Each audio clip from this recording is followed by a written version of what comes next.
Faustad na área! Nono ano, vem comigo! Aliás, Camille, amei o vídeo, hein? Gostei.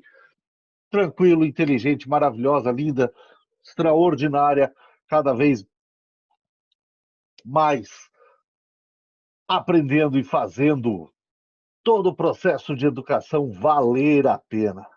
É isso aí, garota. Vamos junto. Nono ano, todo comigo agora. Vamos lá, vamos lá. Vamos trabalhar.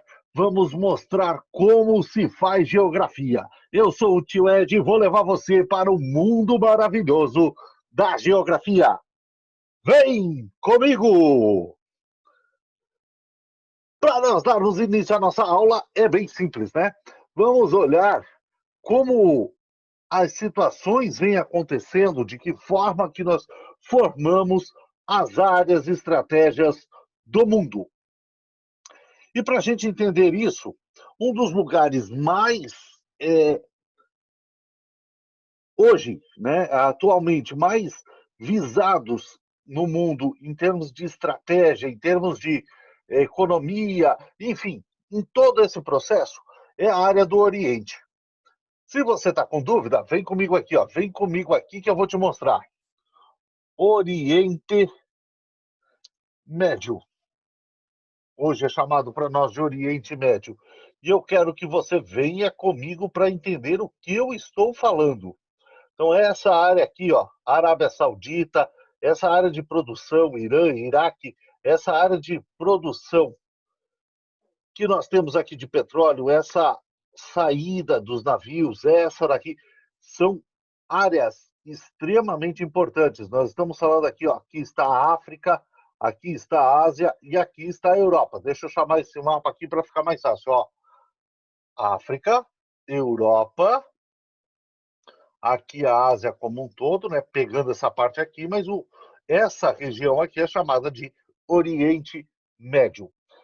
E dadas as explicações, vem comigo. Opa, troquei aqui aula aqui. Vem comigo então, vem comigo então. Vamos lá. Nós tivemos uma divisão lá no século IV entre Ocidente e Oriente. O mundo passa a ser conhecido entre Ocidente e Oriente. Até então nós tínhamos o Velho Mundo, né? África, Europa e Ásia. Era isso que se conhecia da civilização que nós temos. Então se divide em Oriente e Ocidente. O Império Romano do Ocidente, com a capital de Milão, cristianismo como religião oficial. O Império Romano do Oriente, né, visando o lado do Oriente, a capital Constantinopla, também chamada de Bizâncio, que hoje é a atual Istambul, na Turquia. Se nós olharmos aqui, nós vamos ver aqui a Turquia. Istambul estava nessa pontinha aqui, porque ela tinha a intenção de governar todas essas áreas do mar. Lembrando que Roma estava aqui e determinava toda essa área. Então, só para a gente se localizar rapidinho aqui, vem comigo, vem comigo. Cristianismo ortodoxo como religião oficial. Vamos falar um pouquinho das invasões bárbaras rapidinho, né? As invasões bárbaras, elas desestabilizam o Império Romano, principalmente a parte ocidental, se desintegra e provoca o isolamento da parte europeia durante o período da Idade Média. Então o pessoal começa a fugir da área urbana e vai para os feudos, buscar proteção aonde estavam algumas condições do senhor feudal em defender essas pessoas. O Império Romano do Oriente firmava sua posição a leste, derrotada pelo Império Otomano em 1453. Quando cai o Império Romano em 1453, o Império Otomano, desculpa, nós temos a mudança, né? Nós saímos da Idade Média. Então, quer dizer, é um marco extremamente importante para vocês verem como isso é brutal nessa condição. A separação entre Ocidente e Oriente foi um processo histórico-geográfico estabelecido entre a desintegração do Império Romano do Ocidente e a queda do Império Romano do Oriente. E aí vira, né? Vira numa confusão porque o bicho começa a pegar fogo aí. E aí começa a ter essa condição, né, de entraves que nós temos. Inclusive, tem alguns livros, nesse período de isolamento social, é legal ler um pouquinho, tem alguns livros que falam que a Terceira Guerra Mundial seria entre as nações do Oriente contra as nações do Ocidente. Olha como é interessante isso, né? Como é estratégia realmente e como pesa pra caramba essa área. Então tá aqui a expansão do Ocidente. Potências europeias disseminaram para a América grande parte da África,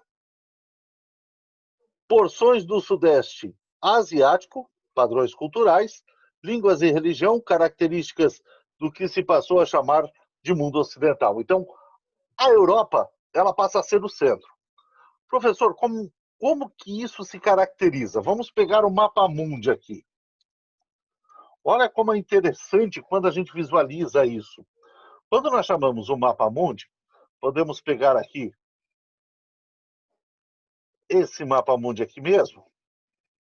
Quando nós chamamos o mapa mundi, deixa eu achar um mais claro aqui, que essas cores estão aqui. Essa área aqui, a Europa, ela está na parte superior e no centro. Olha como ela fica bem no centro, né? Se a gente fizesse assim, ela estaria exatamente no centro do mundo. Então, isso mostra e vem para nos dar a certeza dessa afirmação aqui, ó. As potências europeias passam para o mundo, né, a América, a África e um pedacinho da Ásia, justamente as suas características e passa a ser conhecida como cultura ocidental. E aí entra a língua, né? Nossa língua, por exemplo, é neolatina, vem do latim. A, a língua inglesa vem do germânico. A, a religião, o cristianismo, que nós temos a maior parte no Brasil, vocês viram, vem da Europa. Então, muitas características passam a vir para nós. O Império Otomano influencia em todo o Oriente Médio e o norte da África. Predomínio da religião muçulmana, presta atenção nisso, de línguas turcas, persas e, sobretudo, árabe. Então aí você já começa a ter uma divisão do mundo e você vai compreender muitos fatos de conflitos que existem no mundo hoje baseado nessas informações. A ocidentalização, então, vem de um fenômeno ligado à economia, hábitos de consumo, né? Principalmente com o advento do capitalismo. Aí começa um consumo desenfreado. Aí vira uma loucura, né? Por quê? Porque essa preocupação em consumir passa por esse detalhe,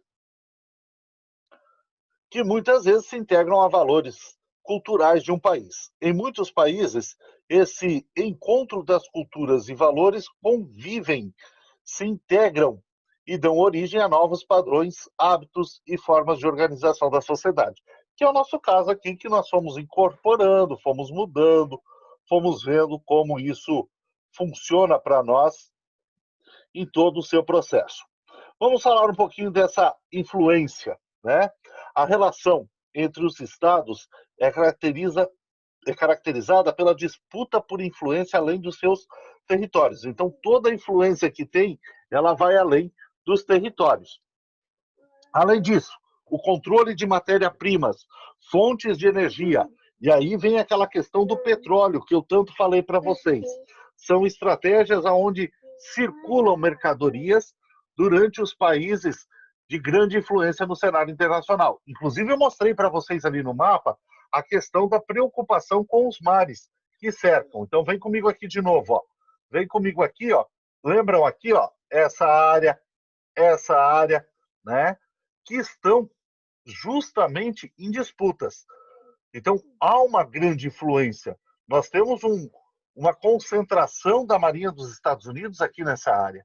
Então, há uma preocupação muito grande com todo o processo que vai gerar.